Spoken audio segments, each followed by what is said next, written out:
gran honor de acompañar hoy en esta rueda de prensa a Christopher Mellon. Trabajó para las agencias de inteligencia de Estados Unidos durante unos 20 años en varios puestos, incluido el subsecretario de Defensa para Inteligencia en las administraciones de Bill Clinton y George W. Bush. Ese es el tercer puesto de inteligencia más alto del Pentágono, según lo que sé. También fue durante años director de personal del Comité Selecto de Inteligencia del Senado de Estados Unidos. Antes de empezar esta rueda de prensa, quería decir algunas cosas de organización. Esta rueda de prensa durará no más de 60 minutos. Las preguntas y las respuestas se interpretarán de forma consecutiva, lo que lleva un cierto tiempo, por lo que les pido que sean lo más breves posible. ¿Quién quiere hacer una pregunta? Levante la mano y la llamaré. Antes de formular su pregunta, indique por favor su nombre y la organización por la cual trabaja. Y empezaremos con una pregunta por persona y luego, si tenemos bastante tiempo, podremos aceptar más preguntas. Como he dicho antes, hay un hombre sentado aquí a mi lado que potencialmente sabe mucho más sobre los ovnis que todos nosotros juntos, y con eso me gustaría invitarle a hacerse sus preguntas. ¿Quién quiere preguntar? José. Hola, mi nombre es Josep Guijarro, represento a Onda Cero Radio, y mi pregunta para el señor Mellon es que recientemente un artículo que usted publicó hablaba de que es posible que próximamente funcionarios de la administración desvelaran la existencia de recuperación de restos de un objeto estrellado y la tecnología inversa. ¿Está sugiriendo usted que estamos cercanos de admitir la existencia de seres de otros mundos en nuestro planeta? So in an article you recently published, you mentioned that it was possible, and it is of a great interest to for the state, some of the state functionaries, that it was of a big interest to retrieve UAP object that has crashed, and that this UAP used inverse technology. Do you think that this inverse technology was really in the object, and is this the main interest of retrieving the item? Okay, thank you for the question. Obviously, that's a topic everybody's excited about, right? Let me say a couple of things at the outset. First of all, I need everybody to understand that I'm only speaking for myself. I'm not speaking for the Galileo Project, which I work with. I'm not speaking for the Scientific Coalition of UFOlogy. I'm not speaking for any of the government organizations that I sometimes work with. It's purely my own views. If I understand your question correctly, in my article, what I said was that Congress is putting in place a procedure, our government, that will grant amnesty to people that have information about that topic. There have been long-standing allegations that our government has recovered some crashed alien material. And so our government, the great exciting thing is that we should get to the bottom of that soon, because there's going to be a legal mechanism by which government officials, military people, and others who may be laboring under legal restrictions will actually be able to come forward without fear of arrest or prosecution to talk about that or other programs that have not been briefed to Congress or released to the American people or the public. So, lo que está diciendo, en primer lugar, que él está hablando dando su opinión personal, no está hablando en nombre del proyecto Galileo u otros proyectos de los que forma parte. Para él, el punto importante es que el Senado, el Congreso va a proporcionar amnistía, protección a todos aquellos que estén interesados en recuperar este material que puede proveer de los extraterrestres. Y esto es un hecho bastante bueno, porque de esta manera esto acciona mecanismos legales para los oficiales que realmente estén interesados en estos temas, y también los militares y aquellos que estén intentando recuperar este material tendrán seguridad y tendrán protección, de manera que sí van a poder arriesgarse, van a poder tomar un paso más para poder recuperar este material y poder con total confianza investigar un poco más en el tema sin tabús ni restricciones. Is that responsive to your question? Yes. Okay. Mr. Mellon, Hi, Klaus. your knowledge does the Pentagon. Oh, Mr. Mellon, to your knowledge, does the Pentagon has access to exotic materials that may be of interest? Señor Mellon, ¿usted cree que el Pentágono tiene acceso a información que podría ser de interés general para que se sepa? There are people that make that claim, and there are people that the Congress is putting this procedure in place because they have reason to believe that that may in fact be the case.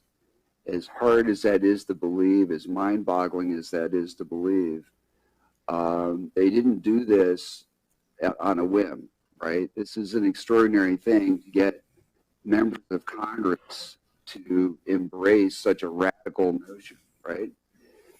There's been incredible change in the last few years on Capitol Hill.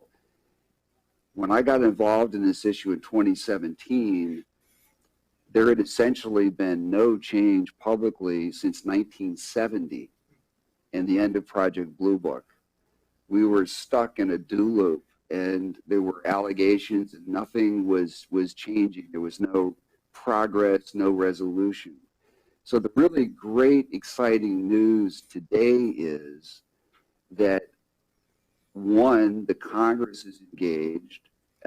They're putting this legislation in place. It hasn't passed, but it is in bills in both houses of Congress. In the committee bills going to the floor, it's almost certain to pass. Meanwhile, the military and the Defense Department have been directed and are embracing the mission to begin using the vast apparatus of the Defense Department for the first time ever to try to seek answers to this question. And I've written about those capabilities. I've written some things on my website that at a public unclassified level give the public some sense, some notion of how incredible some of these capabilities are. If you don't know what the space fence is, if you don't know what our ballistic missile defense system is and the power, we have systems that can see a tennis ball 20,000 miles away in orbit. Right? So now those incredible capabilities are being used to begin to try to answer this question. So that's the really exciting thing.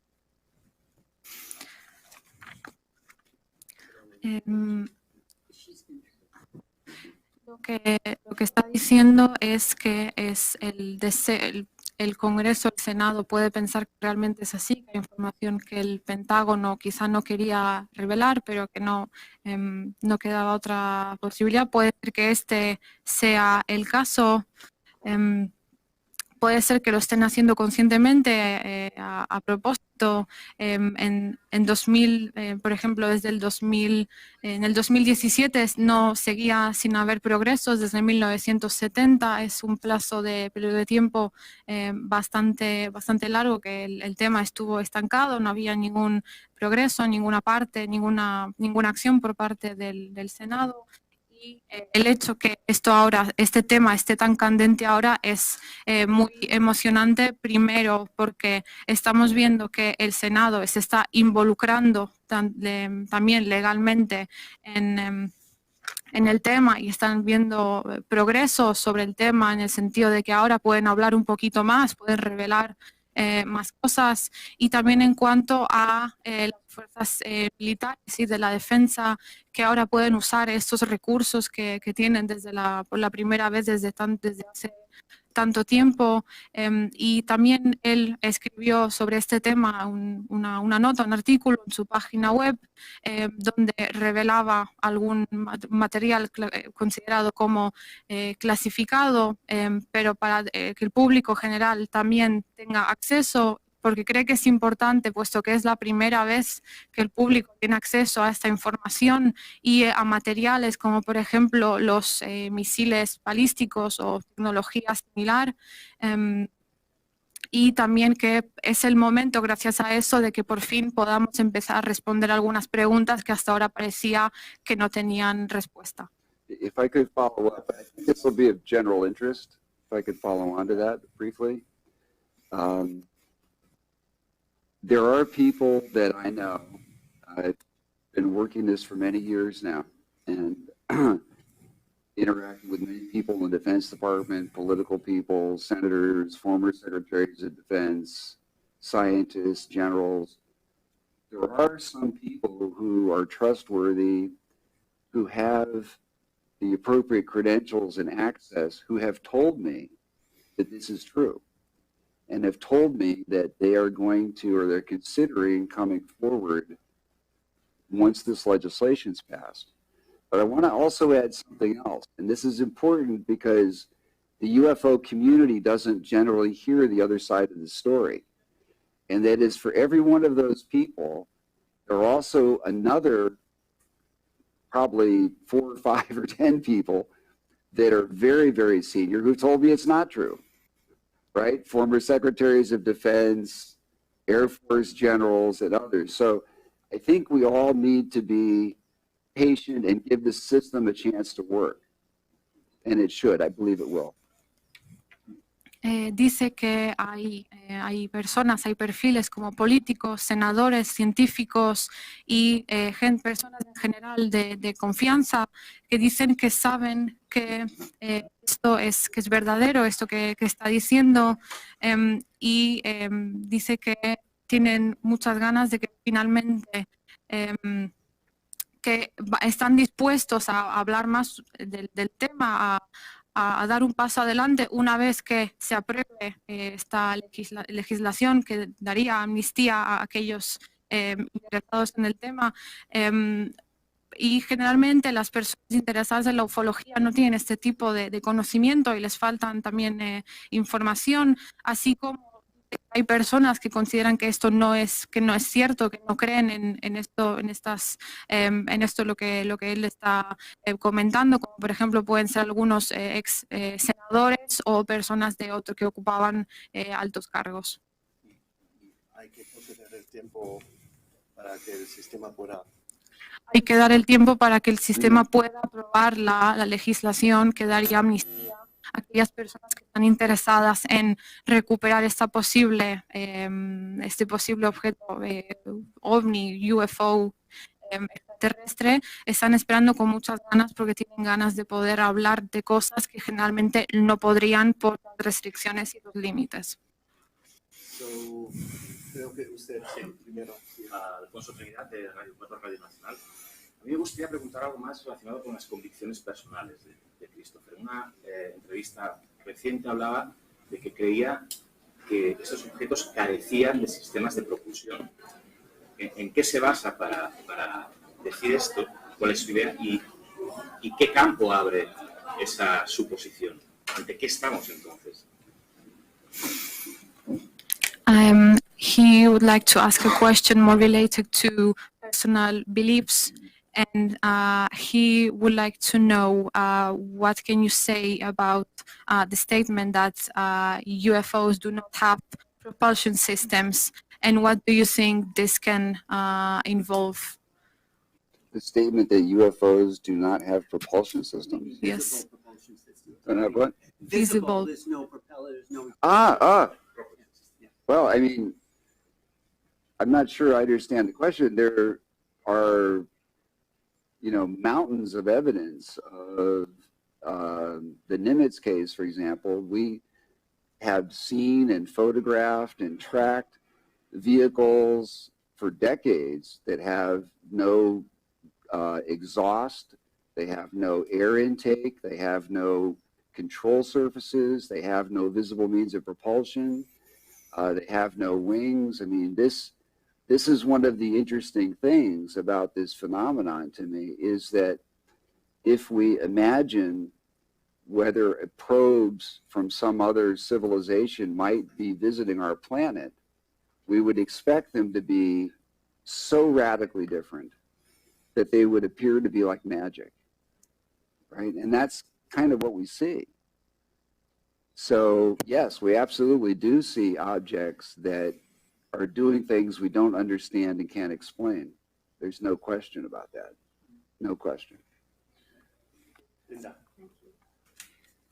The first two questions were addressing the July 2022, when Representative Mike Gallagher, Republican congressman from Wisconsin's 8th District, introduced that amendment that would go to the fiscal year 2023 National Defense Authorization Act, and that it could give or would give government employers and contractors immunity from reprisal, this is quotes, for coming forward about UFO encounters and programs. And what I'm wondering is, this is now the end of the first week in September, and I think if this is going to be enacted, it would have to be in this October, in the next month, and wondered if you could give us some update on what happens in October, and if it doesn't pass, what would transpire. So the legislation funds the U.S. military. So there's a strong incentive to get it passed every year. It's kind of a, that the funding has to continue somehow. But it's also a bill that has so many billions of dollars. It's around $800 billion. And many, many individual programs and different amendments. That legislation has to pass the House. It has to go to conference with the Senate, has to then be passed in the identical form by both houses and go to the president for signature.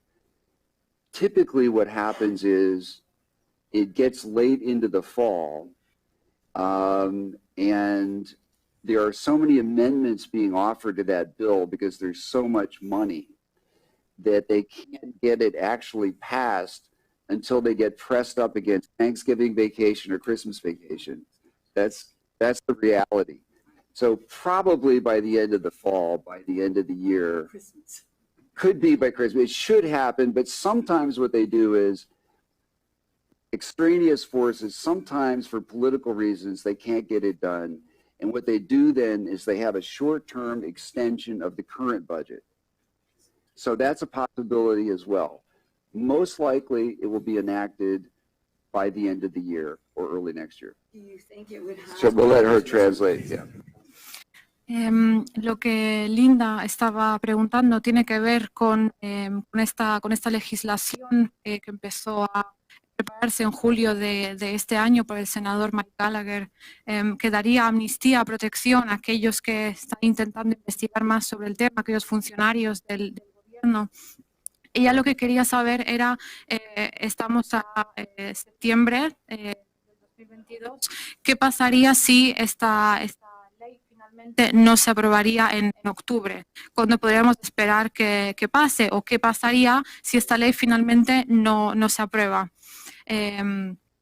A lo que el señor Mellon respondió que para preparar esta ley hay mucho dinero en juego, mucho dinero envuelto, 8.000 millones de dólares de presupuesto, hay mucho en juego también hasta que la ley finalmente llegue a su tramo final, es decir, reciba la firma del presidente de los Estados Unidos. Tienen que pasar por muchas etapas, así como también tendrá que ser modificada en muchas maneras antes de que finalmente pueda aprobarse, y entre esta y otras razones políticas, se piensa que para el final del año, este año, por la época de Navidad, podamos tener más información y pueda finalmente ser gestionada.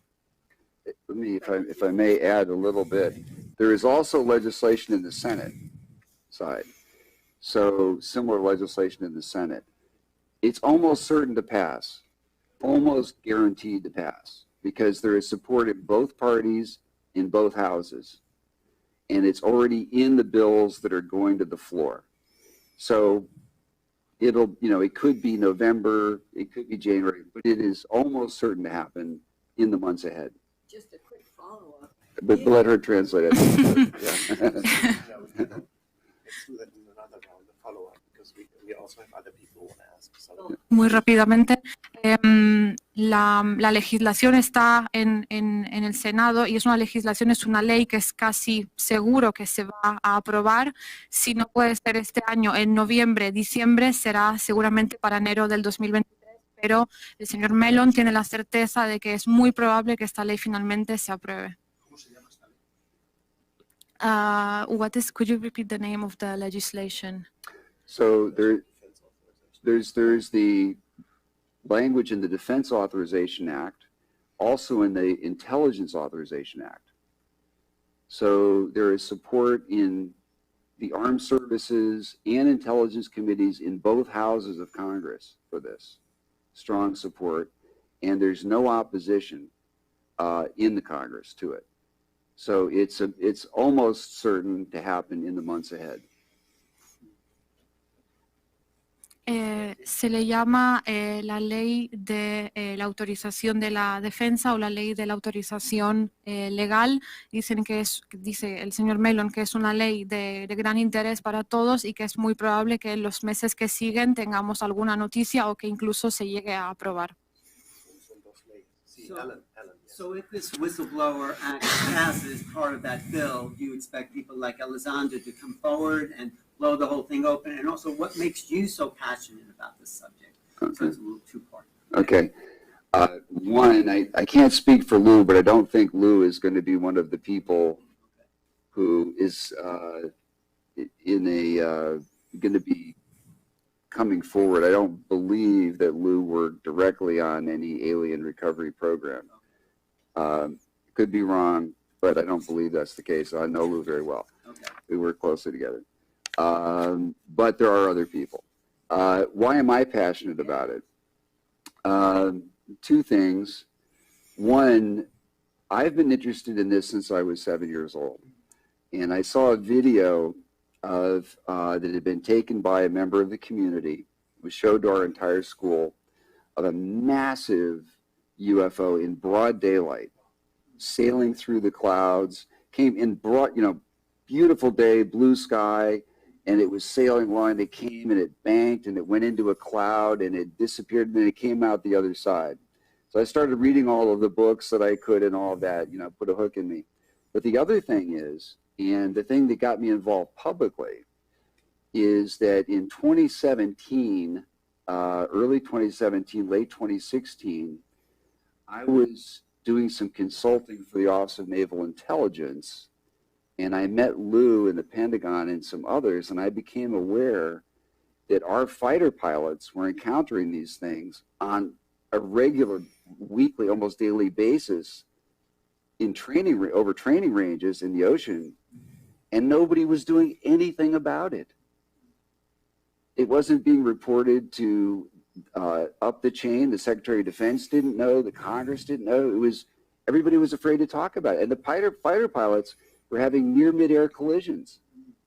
It was so prevalent. They were putting warning notices at the bases for the fighter pilots, saying, "Be aware that these things are out there, and we're seeing them so often. There's a potential to actually, have a crash." And so when I learned that I just said, that's not acceptable. I'm going to do whatever I can. And that's when I really got involved, trying to first get to the Secretary of Defense, then going to the New York Times and the Congress. Thank you. La pregunta era qué es lo que le apasiona tanto al señor Mellon sobre todo este tema. Empezó a contar cómo empezó a interesarse en este tema desde los 7 años, cuando por un profesor estaba en el colegio y pasaron un vídeo sobre un avistamiento de un ovni en plena luz del día, y podía ver cuando el señor joven Mellon podía ver cómo el ovni desaparecía en las nubes y luego volvía a resurgir, y es un tema que le marcó mucho. Después de ese vídeo que le impactó tanto, leyó muchísimos libros sobre el tema para informarse más, para aprender más sobre el tema, y cuando empezó a involucrarse públicamente en el tema fue a finales del 2016, principios del 2017, cuando ingresó cuando formaba parte de la Inteligencia Naval de los Estados Unidos, que tenía compañeros que estaban investigando sobre el tema y estaban informando de muchos avistamientos de ovnis, y él lo consultaba con sus compañeros, pero veía que nadie estaba haciendo ninguna acción al respecto para investigar un poco más en la materia, y que también cuando lo reportaba a sus superiores tampoco había nadie que hiciese ninguna acción al respecto, hasta el punto de que los pilotos que estaban haciendo maniobras de pruebas de la inteligencia naval tuvieron que poner señales en el campo de pruebas que decían cuidado con los ovnis y cuidado, peligro de estrellamiento con los ovnis. Y viendo que no se estaba haciendo nada al respecto para escalar un poco el tema, acudió al New York Times, entre otros. One short point I would like to add to that. The report that went to Congress, the unclassified report, last June of 21, identified 11 near mid-air collisions. So there's a safety issue as well as a broader national security issue. Who's flying around our country that, why are they there? Who are they? And what are they doing snooping around our military bases? And then, of course, there's the larger scientific, cosmic questions. We could take a guess because that's another question. Yeah. Y para terminar, quería añadir que en un informe que pasó por el Congreso en junio del 2021, se reportaron 11 casi colisiones provocadas entre los ovnis y los aviones de entrenamiento, y era un tema muy importante porque ponía en riesgo tanto la seguridad nacional como temas también militares, en cuanto a temas legales militares, y también, por supuesto, levantaba la pregunta relacionada con la ufología: ¿quién realmente era el que estaba pilotando esas naves? ¿Quién había detrás? ¿Cómo podríamos saberlo? ¿Qué repercusiones geopolíticas va a tener la aprobación de esta legislación que podría llevar al reconocimiento por parte de Estados Unidos de la visita constante de seres extraterrestres? La Guerra Fría fue caracterizada por el silencio. Rusia y Estados Unidos mantenían el secreto, el silencio, para hacerse con esa tecnología. Pero si ahora se reconoce por parte de un gobierno, esto va a provocar una revolución, un maremoto geopolítico. Usted, como agente de inteligencia, habrá reflexionado muchísimo sobre las posibles consecuencias de este reconocimiento. ¿Qué puede compartir con nosotros? She's asking what geopolitical repercussions can this legislation being passed can have, and what implication does it have if the government of the United States of America recognizes that there is indeed presence of aliens? And she also adds that during Cold War, the trend was to remain silent and to keep everything in secrecy. And now, if this act is passed, she is wondering that if this is recognized, if this sort of information is recognized, what will happen? Is this going to create a new trend for everything to go public and declassified? Yeah, great question. Two things I need to say about that. First of all, the legislation doesn't ensure that the information will go public.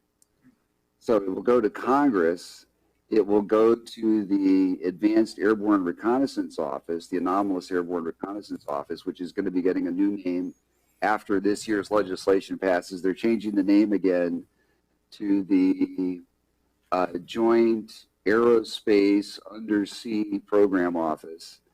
But it's important to bear in mind that it will not necessarily become immediately public information. It could still be behind. Congress handles a lot of classified information and keeps a lot of information secret. So they'll have to make a decision at that point in the White House. That's the first point. El primer punto, dice que es una pregunta muy buena, y el primer punto en el cual quiere enfatizar es que no necesariamente esta información estará disponible para un público general, sino que esta información estará disponible de momento solamente para los miembros del Congreso, y si esta legislación finalmente se aprueba, se creará una nueva oficina de investigación de este tipo de fenómenos y de información, llamada el departamento de un aeroespacio conjunto bajo el mar submarino. I need to respond to the second part of your question. Two things. One, fabulous question. I like to be optimistic. My hope is that if this is true, that the information will become public. The world we live in today, and this is, there are people that are frightened of the extraterrestrial question, but is that more frightening than the fact that we live in a world in which nuclear escalation is increasing, nuclear weapons are proliferating, global warming is happening, artificial intelligence is not under any kind of control. Biotechnology is expanding out of control. The consequence is that we need unprecedented collaboration and cooperation of nations all over the world. And I think the most optimistic scenario would be is that this might cause the nations of the world to view one another differently and collaborate in ways they haven't before. So that is, if this goes public and there's no change in behavior, they continue to be these furtive sightings, but everybody realizes, oh my gosh, somebody else is here, we're being watched, we don't know what their agenda is, that could be a level of shock and reframing of how we think about ourselves as a species and our planet, that I would like to think it might have a very positive effect in enhancing collaboration and reducing conflict between countries. That would be my hope. Sí, respondiendo a la segunda parte de tu pregunta, lo que está diciendo el señor Mellon es que si esta información finalmente pasa a estar a disposición de un público general, esto crearía una especie de shock entre la población, porque generalmente se tenía la impresión de que todo este fenómeno de los ovnis, algunas personas estaban un poco asustadas por ello. Entonces, lo que está diciendo el señor Mellon es que si esa información se hace pública, habrá un shock a nivel mundial que él cree que puede tener un efecto positivo, porque de esta manera creará un espíritu de cooperación y de colaboración en estos aspectos. Ok, nos quedan 25 minutos y tengo 4 personas que ya me han levantado la mano. Sonia, Klaas, Josep y luego primero Sonia. Hi, Sonia from Código.com. I've been speaking to some researchers here, and they are all kind of wondering what I'm trying to convey here, which is with all the information that has been disclosed recently, have you or any of the people you normally work with, such as you, faced any legal repercussions, or did you have any NDAs regarding that? And on the other hand, we would also like to ask, because you made some statements back in 2016 in an interview with Leslie Keane, where you said that after examining all the DoD's black programs, you didn't find any convincing evidence that they were kind of occulting any UFO information. But recently, it feels like you've changed that point of view. So what happened? Perhaps you learned something that made you change your mind. Good questions. I do know people. Oh, okay, sure. Lo que ella quiere saber, en primer lugar, si con toda esta información que se ha estado hablando, si habrán algunas repercusiones a nivel legal, y si, por ejemplo, se han puesto en marcha contratos de confidencialidad que tienen que ver con esta legislación. Y la segunda parte de la pregunta le preguntaba al señor Mellon si ha tenido alguna novedad, alguna noticia que le ha hecho cambiar su punto de vista desde un artículo que publicó, que no hubo suficientes pruebas convincentes de la existencia de los ovnis, y un artículo posterior lo describía de otra manera. Y lo que ella quería saber es si ha habido algún suceso o ha tenido alguna información adicional que le ha hecho cambiar de parecer. Okay, so there's first of all, the legal repercussions. It's a very serious and real issue. It's so serious I can't answer your question fully because there are it's a very real issue for people I know, and I can't get any detail about it. That's how serious it is. Secondly, your other question is that yes, my views have changed.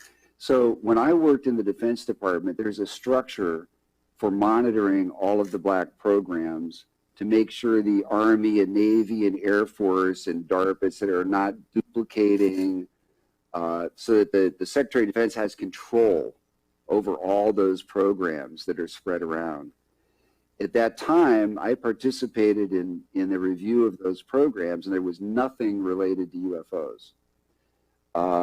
But there's not enough time to explain how complicated our system is of secrets, but one of the things you have to understand is that we have 3 galaxies of secrets, and I was very deep in 2 of them, but not in the 3rd. We have the intelligence community, which has its own whole world of secrets. We have the Defense Department, which has hundreds of programs that the intelligence community doesn't know about, and largely vice versa. Then we have the Department of Energy, which has tens of billions of dollars of black programs. And there's some intersect. But since I left the government, I have learned new things and new information that have raised a question as to whether there wasn't something outside of that system that was so special, so super secret, that it was kept out of that whole process.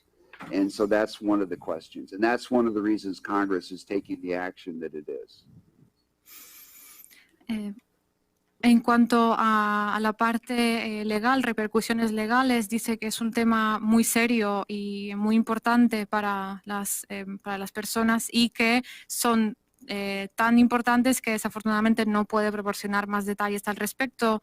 Y en cuanto al cambio de su punto de vista, cuando trabajaba en el Departamento de Defensa tenía acceso a varios programas de monitoreo de información, y tanto de la Fuerza Naval, Aérea como Terrestre, y su primer punto de vista de no tener suficientes pruebas concluyentes para demostrar la existencia de los ovnis eran porque entre las 3 fuerzas, Aérea, Naval y Terrestre, no habrían encontrado encontrado pruebas concluyentes de la existencia de estos ovnis. Por eso su primer punto de vista. Sin embargo, después, cuando él trabajaba aún con el gobierno, para él existen tres tipos de galaxias secretos, como él le gusta llamarlo. Está la galaxia de la inteligencia, que alberga muchísimos secretos, la galaxia del Departamento de Defensa, que tiene cientos de programas diferentes, y luego también está la galaxia del Departamento de Energía, que también alberga muchos programas diferentes. Entonces, desde que dejó de trabajar directamente con el gobierno de Estados Unidos, ha aprendido muchas cosas nuevas que en aquel momento no estaba al tanto, y que le ha hecho pensar que este nuevo flujo de información es tan especial, por eso el cambio de creencia y de mentalidad.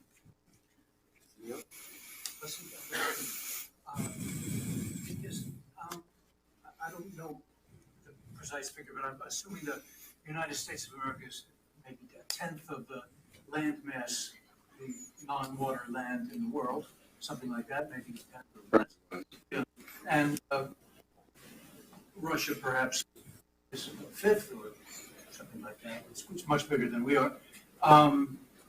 We can assume that if there have been countless reports and radar detections and encounters and here and even the recovery of, perhaps, if that's true, of material in the United States, that the same thing has happened all over the world. I think it's hard to imagine that the UFOs are only visiting us. And if they crash, they'll crash wherever they crash. Certainly they've been detected everywhere. I'm sorry, the question is, first of all, is there any benefit politically for the country or is there any loss for the country that first declares that they are studying UFOs? And the second is, besides the United States, Russia, and China, if a country like Peru or Chile, who have been more open, what is keeping them from coming full out and saying this is what we have? Are they influenced by their respective sphere of influence, like the United States or Russia or China? Okay. Thank you. Yes, please stick to one question each because we don't have a lot of time left.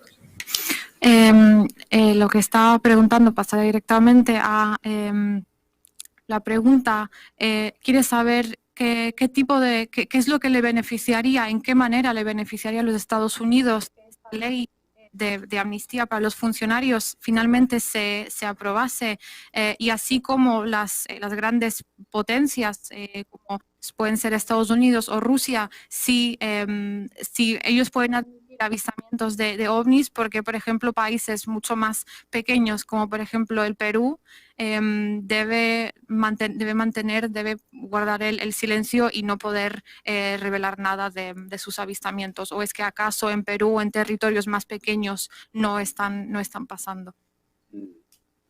So clearly it's a global phenomenon, no question.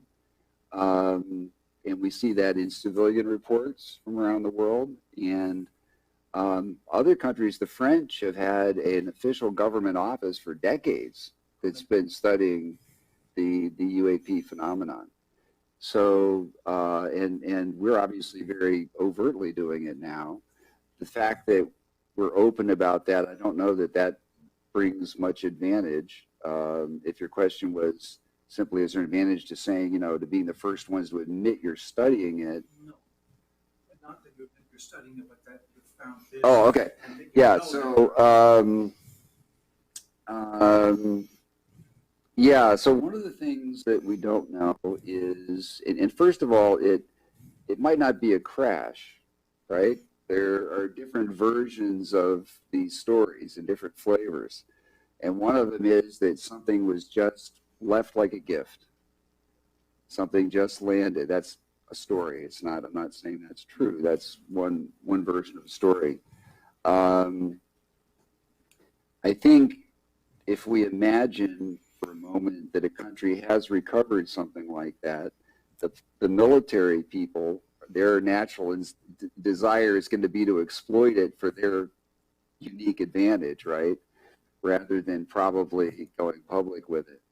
But as I said earlier, I think we're at a point where conflict, the trends in international relations are so negative with Russia and the Ukraine and China and the South China Sea and Taiwan, not to mention global warming and so many other things, that something that shocks and jolts the system and our entire species and causes us to think about our planet differently and ourselves might have a tremendous beneficial effect. That would be my hope. And maybe that's because I've been involved in trying to bring this out, so I'm naturally wanting to think this is going to be for the better if that proves to be the case.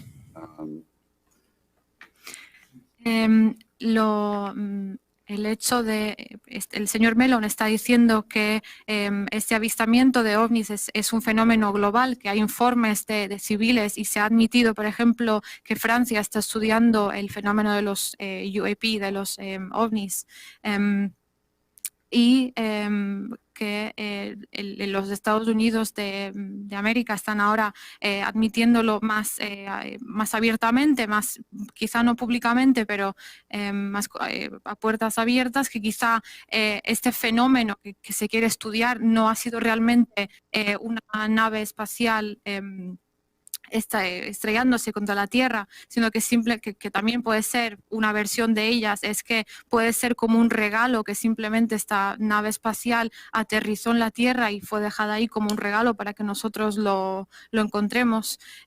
Pero considera que sería beneficioso que este descubrimiento, que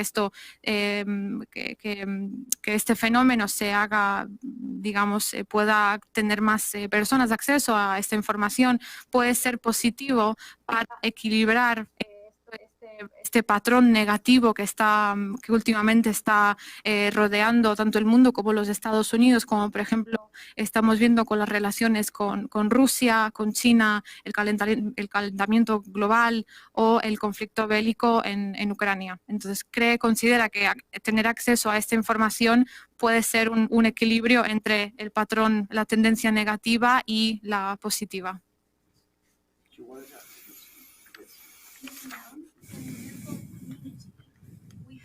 Thousands of reports from abductees and experiencers such as me of not only UFO science or ET abductions, but also military abductions reports. So my question to you is, are you aware of any of these programs being taken, actually performed by US Army or officials? Or do you personally believe that they're going to come to this, to the public and reveal this information? Mm-hmm. I guess I'll let her. Lo que está preguntando es que ella está al tanto de que hay muchos ataques, muchas abducciones que no se están haciendo y experiencias que no están ocurriendo solamente por parte de los ovnis, de los UAP, sino que también se están produciendo por lo que ella llama las abducciones militares. Entonces, le está preguntando al señor Mellon si él está al tanto de que esto está pasando, si ha recibido información o ha oído si realmente este tipo de abducciones pueden estar pasando. Okay, a couple things. One, my role in this, it is so hard to get people in the government to even consider the possibility that UFOs are real, that UAPs are real. I didn't want to go anywhere near the abduction phenomenon. I faced the challenge of senators, congressmen, editors from major newspapers, trying to get them to take that issue seriously. That was a huge challenge to begin with. If we had tried from the outset to include abductions and that sort of thing, I don't know that we'd be where we are today with the progress that we've made. I hope that whatever else is involved in this phenomenon comes to light. And that's a fascinating phenomenon. I have a friend who is a career CIA person who had an incredible experience along the lines of what you're discussing, but it did not involve our military. We have military personnel who've had reported some, on occasion, some amazing, crazy experiences. I have no knowledge or information of our military being involved in trying to any kind of abduction activity.